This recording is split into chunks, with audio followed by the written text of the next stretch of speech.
gitu. Bingungnya nggak ada orang.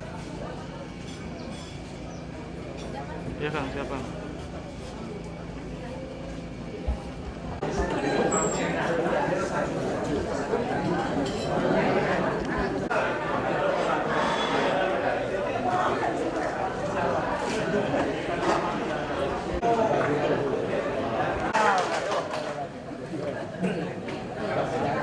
Mari kita hilangkan tim Ek PLT dari Pasekda ini. Terima kasih. Juga sudah dilempar ke mana, ke dinas-dinas untuk menerima masukan-masukan, tetapi barangkali ini segera harus kita paparkan, maka tidak semua masukan bisa masuk ke sini. Tetapi dengan adanya forum ini, kita beri kesempatan mungkin 1 minggu Bapak Ibu bisa menyempurnakan, dan penyempurnaan diserahkan ke Dinas Naker. Mungkin itu yang bisa saya sampaikan. Mohon maaf saya mewakili tim. Sebetulnya kami masih ingin bersama Bapak Ibu lebih lama lagi di sini, tetapi sekali lagi mohon maaf, kami besok pagi di forum yang sama seperti ini, tetapi di Kutai Kartanegara. Jadi kami harus perjalanan sekitar ke sana sampai 1,5 jam lagi. Jadi bandara yang lama. Oh ya, mohon maaf. Jadi memang Kerawang ke Bandara Soekarno Hatta yang lama barangkali melebihi jam 5, Pak. Sementara penerbangan kami jam 5. Jadi sekali lagi mohon maaf. Perusahaan juga sama. Mesti ini bisa ngasih upah gede, ngasihnya samprit. Ya pasti demo. Sebab demo banyak. Yang ketiga pihak luar. Kalau ada yang ngompor-ngomporin, ya demo. Artinya tidak semuanya tidak bisa dipersalahkan. Artinya kalau 3 penyebabnya itu tidak akan terjadi demo. Yang pekerjanya juga sadar dirinya, pengusahanya juga sadar dengan dirinya, bagi pihak lain juga tidak ngomporin, insya Allah tidak ada demo. Mungkin itu aja. Kalau dari Dinas tadi, mohon maaf, kaitannya dengan saran-saran akan kita sempurnakan. Mungkin Bu Rini nanti sempurnakan khususnya dengan tim, kaitannya dengan yang perlu kajian SMP, SMA, sama sebenarnya kalau perusahaan itu punya PKB, punya aturan, struktur gaji tidak sama. Karena yang namanya UMP, kita tidak peduli dia sekolah atau tidak sekolah, 0 sekolah pun harus dibayar sebesar itu. Tidak sekolah pun harus dibayar seperti itu. Artinya itu tidak mengenal pendidikan. Non pendidikan harus sama dengan UMP itu. Tidak bersekolah. Sehingga kalau punya perusahaan punya struktur gaji dengan baik, insya Allah pasti gajinya akan struktur. Tetapi kalau yang SMA mau mengerjakan yang kecil, ya wajar, rumahnya kecil. Artinya begini Pak, mestinya SMA itu operator, kan gitu. Tetapi maaf, suruh apa aja, fotokopi mau. Jabatannya nah untuk fotokopi ini. Sebenarnya kan tidak perlu SMA kan? SD juga bisa. Artinya gajinya akhirnya jadi kecil. Mestinya karena dia tidak punya keterampilan, mestinya jadi operator. Kalau sekarang kan mestinya operator. Karena tidak punya keterampilan, ya mau tidak mau adanya omongannya cuma untuk SD, dia masuk ke jurusan yang SD, ya gajinya pasti kecil. Nah inilah, mohon maaf, kita banyak tidak mengerti pendidikan, tapi memang dunia pendidikan kita, kami sudah diskusi Pak dengan Kementerian Pendidikan sering. Artinya kita memang harus banyak berbenah bagaimana ke depan pendidikan kita siap kerja, sehingga bagaimana ke depan supaya apalagi dengan adanya memperbanyak SMK, sehingga kita harapkan memang sudah ada yang menjembatani antara dunia pendidikan dan dunia kerja. Sehingga ke depan mudah-mudahan dengan ada sekarang pasti belum baik, tapi nanti ke depan kita bermimpinya untuk tahun 2025 ke sana Pak. Sehingga impian kita, sehingga tahun 2025 ke sana itu kita akan menjadi seperti ini, tapi tahapannya adalah progresnya seperti itu. Mungkin itu ya. Peserta yang lainnya selain di luar tim. Nah, nanti memang barangkali masukan-masukan pun akan kita sesuaikan gitu ya Pak ya, akan kita sesuaikan penyusunan dokumen ini ya, mungkin itu akan kita pilah-pilah lagi. Tetapi Bapak Ibu keseluruhan, tidak hanya dari Dignas tadi yang masih mau menyempurnakan dengan memberikan masukan, disilakan mungkin di pusat punya diklat perencanaan tenaga kerja, Bapak boleh ikut mengusulkan 1 bulan namanya khusus untuk perencanaan. Itu adalah perencanaan dasar, baru dasar 1 bulan. Untuk melakukan forecast ke depan itu 1 bulan dasarnya.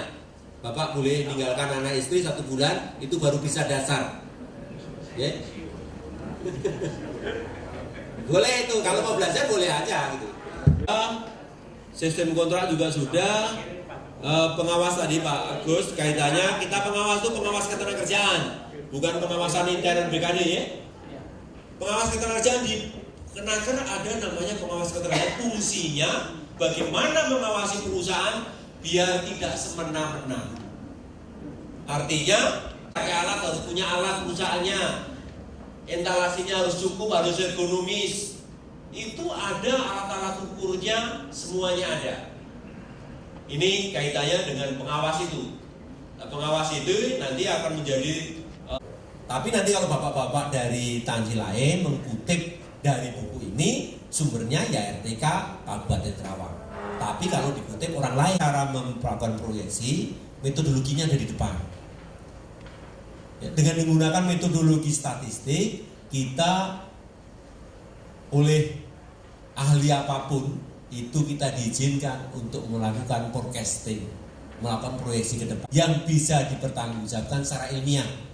Artinya metodologi itu sudah disepakati dunia internasional, baik itu menggunakan linear, baik menggunakan elastisitas, itu sudah kesepakatan nasional, itu bisa digunakan untuk memforecast ke depan. Lembaga penempatan tenaga kerja swasta selain sebagai labor supplier juga bertindak sebagai PPJP. Ini tidak dibenarkan. Sudah ada batasan-batasan tusinya, tugas dan fungsi masih dibedakan, ya. Ini jadi kaitan ini kalau kita bicara outsourcing adalah mungkin kalau di dinas itu ada di bidang PHI atau mungkin kalau di bidang PHI dan pengawasan. Kalau bidang LPTKS adalah di penta kerja. Ini karena 3 dan seterusnya itu perkiraan Pak, yang memperkirakan itu tim. Artinya namanya perkiraan itu ya belum ada sumbernya. Oh, yang memperkirakan juga teman-teman. Ya pasti Pak. Setiap proyeksi kalau kita melakukan sendiri di dalam buku ini, artinya itu ya tidak ada sumbernya. Tetapi kalau nanti Bapak mengutip dari buku ini, sumbernya RTK Kabupaten Kerawang. Tetapi karena ini adalah tim yang melakukan sendiri, belum dilakukan orang lain, ya tidak ada sumbernya. Di dalam istilah penyalur ada yang disebut hubungan kerja langsung antara tenaga kerja dengan pihak user pemberi kerja. Diatur dalam peraturan Undang-Undang Nomor 13 di pasal 37 yang disebut juga lembaga penempatan tenaga kerja swasta. Lembaga penempatan tenaga kerja swasta atau LPTKS itu hanya bertindak melakukan rekrutmen bersama dengan dinas tenaga kerja. Ada kebutuhan dilakukan rekrutmen untuk kebutuhan pihak user. Hubungan kerjanya adalah hubungan tenaga kerja swasta itu diatur dalam bab 6 mengenai penempatan tenaga kerja. Lalu yang ini adalah dalam undang-undang diatur mengenai hubungan kerja. Istilah yang saya lebih mudah adalah yang lebih dikenal adalah outsourcing. Ya, itu mengenai hubungan kerja. Jadi di sini yang disebut outsourcing adalah hubungan kerjanya antara pihak PPJP dengan tenaga kerja yang ditempatkan tenaga kerja dengan pihak PPJP, dan pihak PPJP juga ada suatu kerjasama dengan pihak user. Ya, jadi kaitan dengan outsourcing dulu kaitan dengan efisiensi perusahaan. Ya, jadi hubungan kerjanya semua diserahkan kepada pihak PPJP, perusahaan penyedia jasa pekerja. Itu sudah diatur dalam peraturan menteri, tidak tertulis, tidak ada dalam Undang-Undang 13. Silakan cari pasal 65. Tidak ada dalam kata-kata outsourcing. Itu yang diatur adalah bagaimana pengelolaan ya, yang disebut alidaya. Jadi kalau kita bicara dalam pekerjaan outsourcing, itu ada pekerjaan pokok dan pekerjaan penunjang. Pekerjaan pokok adalah pekerjaan yang masuk dalam kategori core business. Kegiatan penunjang ada di luar core business. Sehingga dalam itu tidak boleh ya, diharapkan ya untuk dilakukan suatu kegiatan outsourcing. Ya. Makanya di Binamarga, tenis ketenagakerjaan ini sehingga apa? Menjadi penambahan wawasan sehingga bisa melihat. Kenapa siswa banyak yang masuk ke pasar kerja, Pak? Karena itu ada iming-iming besaran gaji Pak yang sama, Pak. Ya, mungkin ini sistem ini perlu mendapat perhatian juga dari kementerian. Bagaimana? Tertulis tidak ada kata kalimat dari Undang 13 yang mengatakan outsourcing. Apa sih outsourcing itu? Itu adalah alih daya sebenarnya.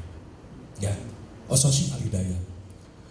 Dulu waktu saat terbitnya Undang-Undang 13 ditindaklanjuti dengan adanya Permenaker Trans nomor 101 mengenai PPJ. Yang Saida Pak? Yang kemarin? Yang di pusat itu Pak? Bukan Serikat Pekerja siapa itu? Muhammad siapa tuh? Iqbal. Dengan lantangnya Demokrat, lumpuhkan perekonomian Indonesia. Dia nggak berpikiran. Lumpuhkan perekonomian Indonesia, membunuh rakyat Indonesia. Saya yang akan pertama yang menentang itu. Kenapa? Saya tahu tujuan dia untuk meningkatkan jalan buruh, tapi komitmen dia yang perekonomian Indonesia. Ya. Sementara rakyat Indonesia sedang meningkatkan kesejahteraan. Jadi kebalik. Justru harusnya meningkatkan perekonomian Indonesia dengan apa? Mendongkrak itu. Bukan melumpuhkan perekonomian, itu statement yang saya lihat di televisi. Nah inilah mungkin juga keceretot gitu, kesleo barangkali, sehingga di arahnya kemana? Di dalam pendidikan teknis. Jadi jangan kefungsionalan. Sampaikan kepada Kadisdik. Ini kuncinya tadi, ini kekaitan dengan Pak Agus. Ya, pertama saya di lingkup adalah bidang pengawasan di lingkungan Dinas Tenaga Kerja. Sepanjang optimal, sepanjang actionnya lugas, elegan, orang-orang pengawasan insya Allah nggak akan demo. Karena lebih diarahkan kepada bipartit. Tuh. Kedua, jujur saja, mumpung ada orang-orang kementerian, barangkali undang-undang nih Pak yang harus diarahkan, bahwa mohon maaf kalau ada di sini, orang-orang serikat pekerja itu harus orang buruh, bukan aktivis. Karena kepentingannya beda. Menjadi serikat pekerja akan tahu kepentingan buruh dan kemampuan perusahaan. Aktivis yang menjadi pendudukan kesehatan sudah termapping dengan kebijakan-kebijakan yang muncul di bidang pendidikan, muncul kaitan tadi BOPM, sehingga kita bisa menempatkan ya kira-kira 2015 mappingnya bagaimana, 2016 sampai 2018 angka kesempatan kerja itu SD dan IPM kita dan angka partisipasi sekolah pun masih pada poin 7,18 tahun. Artinya masih di sektor kelas 1 SMP. Nah, dengan kebijakan-kebijakan sekarang, insya Allah nanti mungkin 2015 sudah meningkat ya secara kondisi real Pak. Real.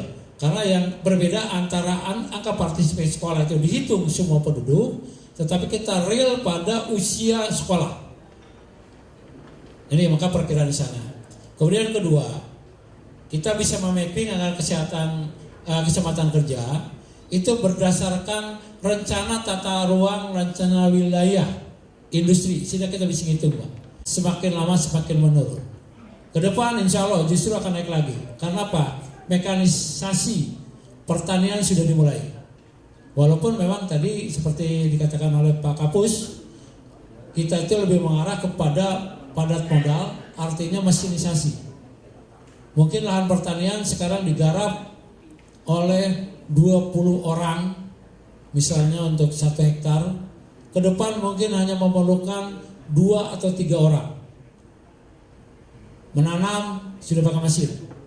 Itu sistemnya bagaimana?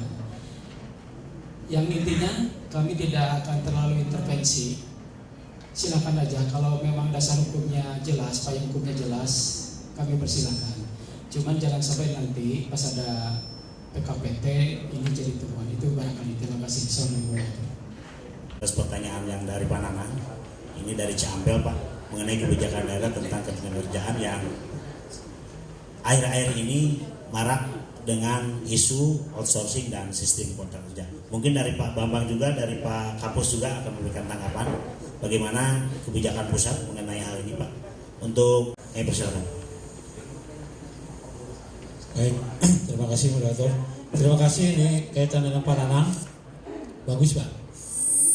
Tapi saya sampaikan bahwa di dalam dokumen perencanaan seberapa sih jumlah perusahaan, berapa angka kesempatan kerja, kok ujug-ujug? Tidak ujug-ujug Pak.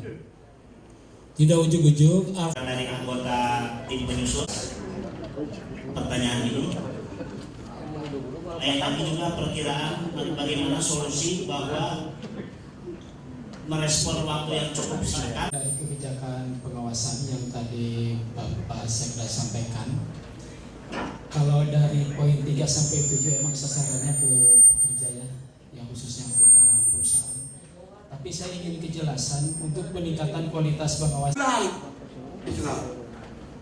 Tidak setiap perusahaan tersebut membutuhkan tenaga kerja jenis pekerjaan tertentu yang berarti memang perlu. Kenapa mesti melalui sistem kontrak? Tolong menjadikan bahan kajian bagi pusat dan daerah. Barangkali untuk sementara karena memang waktu penyimpanan juga singkat dan barangkali waktu ini juga singkat.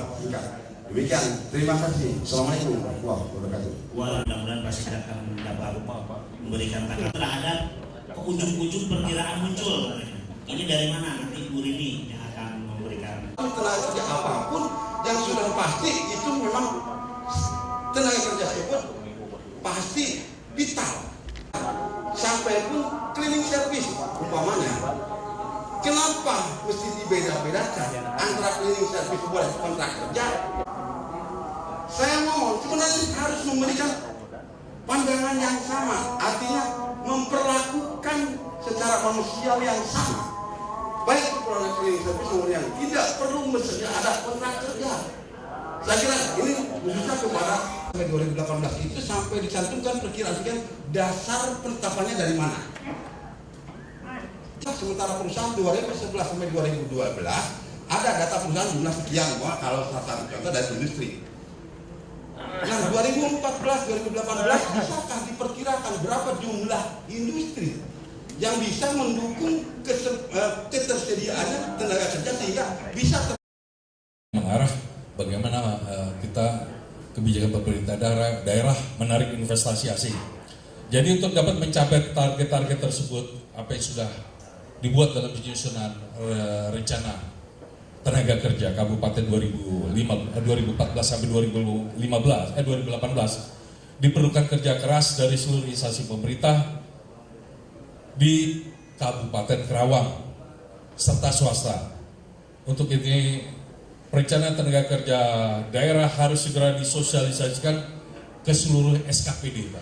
Kita harapkan di sini nanti ada tindak lanjutnya dalam kaitan dengan tindak lanjut hasil daripada draft yang nanti akan mungkin di sini sudah ditandatangani oleh Bupati serta Kepala Dinas agar ditindaklanjuti dan dijabarkan dalam suatu perencanaan tenaga kerja sektoral. Mungkin itu yang dapat saya sampaikan karena saya sudah dapat sinyal dari moderator. Mungkin secara teknis nanti bisa menyerap tenaga kerja 300 sampai 400 ribu.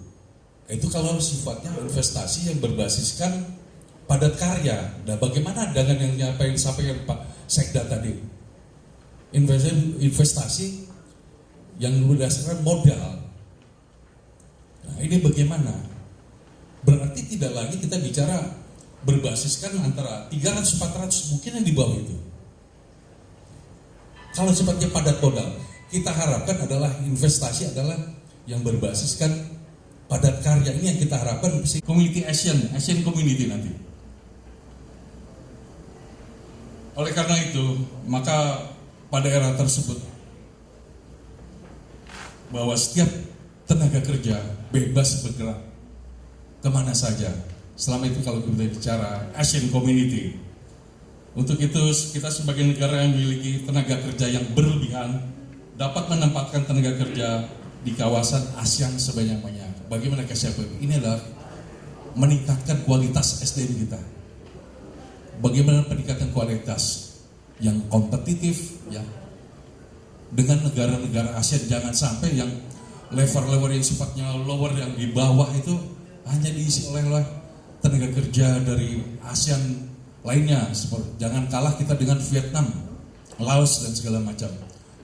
Untuk indeks ya, untuk indeks sumber daya manusia kita memang untuk ASEAN masih teramat pekerja beserta keluarganya. Apalagi tadi dikatakan Pak Sekda bahwa upah minimum Kabupaten Karawang yang tertinggi. Saya juga ada kekhawatiran Pak, takutnya karena terlalu tinggi. Saya informasi dari Ungaran banyak juga limpahan-limpahan perusahaan karena dia mungkin terasa berat tidak relokasi di Ungaran Pak, ada beberapa perusahaan. Ini yang saya khawatir memang ada sedikit yang kita harapkan di sini dalam kaitan dengan pertumbuhan ekonomi, tapi di sisi lain saya ada kekhawatiran bahwa ada relokasi perusahaan-perusahaan dari Karawang ke daerah lain. Kalau daerah lain tidak dalam wilayah NKRI tidak ada masalah. Tapi yang saya khawatir capil kalau kita kaitkan dengan Undang-Undang Nomor 23 tentang Sistem Administrasi Kependudukan. Nah ini setiap masyarakat boleh bekerja di mana saja. Mungkin orang dari Karawang bisa bekerja di Papua, apalagi sekarang ada tenaga kerja tersebut. Ini yang ditekankan adalah kualitas. Nanti kita kaitkan ada bagaimana kesiapan kita dalam kaitan dengan ASEAN Community nanti. AFTA kita untuk akhir tahun 2015. Ya. Bebas, kawasan bebas untuk ASEAN, dan kaitan dengan kawasan bebas ini tidak hanya kita bicara masalah perdagangan dan jasa, tapi juga yang terkait dengan SDM. Ini bagaimana kesiapan kita. Jadi secara nasional tadi karena materi saya bicara adalah kebijakan nasional. Jadi kita kembali kepada data BPS, Badan Pusat Statistik, yang mengatakan bahwa kondisi ketenagakerjaan pada bulan Agustus 2013 25% pada Agustus 2013. Demikian pula penduduk yang bekerja mengalami sedikit penurunan, yakni dari 110,81 juta orang. Mungkin kalau kontribusi Karawang di sini kalau dibicara masalah penduduk 9 yang bekerja ya Pak ya 917.556 pada bulan Agustus 2012 berkurang menjadi 10.000, sehingga keadaan Agustus 2013 menjadi 110,80 juta orang. Jadi peningkatan penganggur terbuka ini dikarenakan melambat. Saya katakan ada gula disebut bagaimana di sini kawasan industri. Kawasan industri di mana mungkin masyarakat untuk Jabodetabek, mungkin juga sampai Jawa Barat keseluruhan menjadi. Di pasal 4 mengatakan bahwa Indonesia merupakan satu kesatuan pasar kerja nasional dalam wadah NKRI, bukan Negara Kesatuan Roma Irama. Negara Kesatuan Republik ini Roma Irama gitu. Jadi siapapun siapapun selama itu warga negara Indonesia bebas memilih pekerjaan.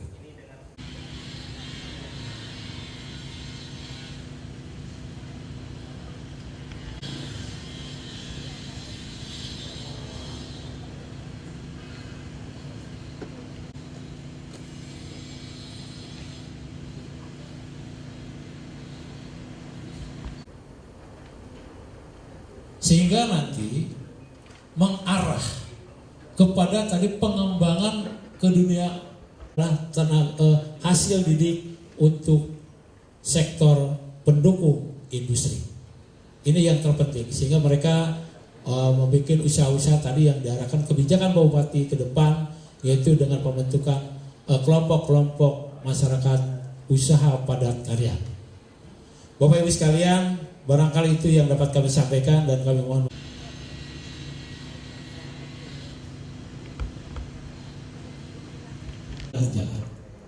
Kondisi existing Kabupaten Karawang dilihat dari pendidikan itu mayoritas itu sampai dengan SD.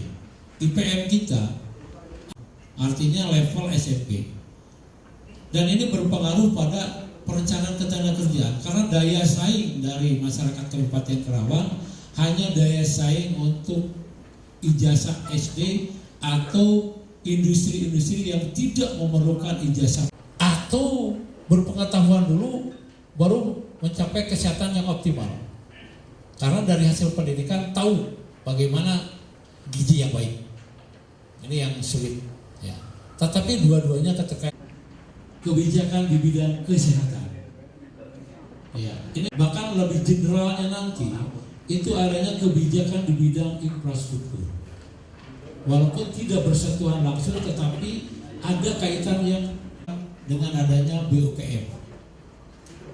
Bantuan operasional prasarana fasilitas bagi semua sekolah dari jenjang SD sampai dengan jenjang SLTA. Ya. Ini terintegrasi juga dengan program pemerintah pusat kaitan program menengah universal. Sehingga Kabupaten Karawang mengalokasikan anggaran untuk bidang pendidikan itu tidak kurang dari 39% ini memberikan masukan bagi para calon bupati 2015 nanti akan melalui perencanaan ini. Karena ada kesinambungan antara RPJP, RPJMD dengan yang diaplikasikan secara teknis kaitan khususnya di bidang ketenagakerjaan ini tidak berdiri sendiri. Khususnya mengimplementasikan kaitan dengan kebijakan di bidang pendidikan, kebijakan industri manufaktur ini lebih tinggi ya dibandingkan dengan sektor tekstil, kulit ya atau TSK ya, tekstil, sandang, kulit. Next, produktivitas tenaga kerja Kabupaten Karawang sebagaimana data BPS ya pada kebijakan ya, ini data-data mungkin bisa dibaca nanti kaitan dengan kebijakan sektoral ya.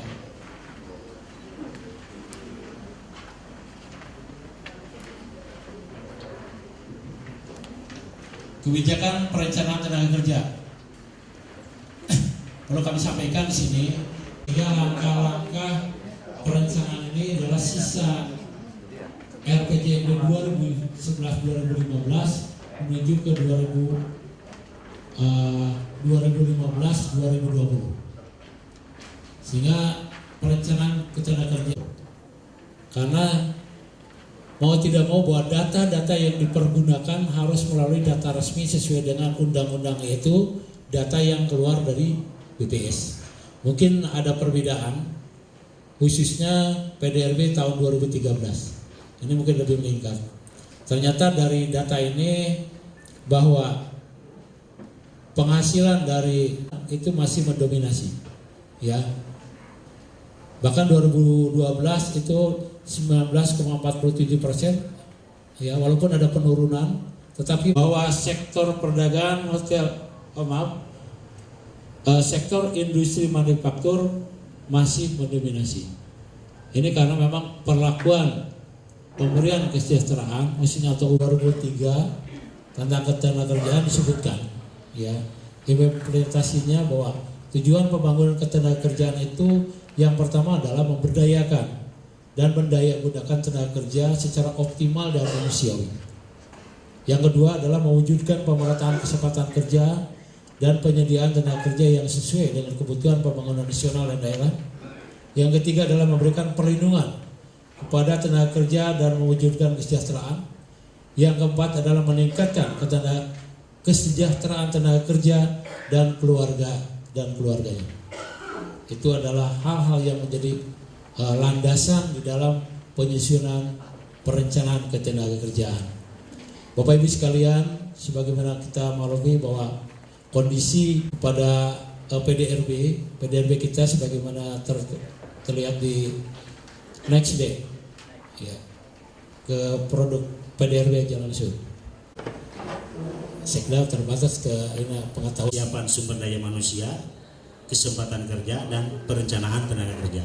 Seperti yang disampaikan oleh Pak Bupati Karawang, oleh Pak, akan menjadi entry point bagi seluruh OPD, bukan hanya Depnak, serta implementasi secara teknis bagaimana perencanaan tenaga kerja Kabupaten Karawang. Pleno di akhir paparan mungkin kami berkenan Bapak narasumber dan Ibu narasumber yang hadir di depan kita akan memberi kesempatan kepada seluruh peserta untuk memberikan tanggapan, memberikan masukan, memberikan saran, bahkan memberikan pertanyaan atas apa yang telah disampaikan di Pak Nur Rahman MSI, Kepala Pusat Perencanaan Tenaga Kerja Kemenaker Republik Indonesia. Yang ketiga Bapak Bambang Wardoyo SMM, Kepala Bidang Perencanaan Tenaga Kerja Makro Kemenaker Trans RI, dan Ibu Rini Nurhayati SEMT, Kasubit Perencanaan Tenaga Kerja Daerah Kementerian Tenaga Kerja Republik Indonesia.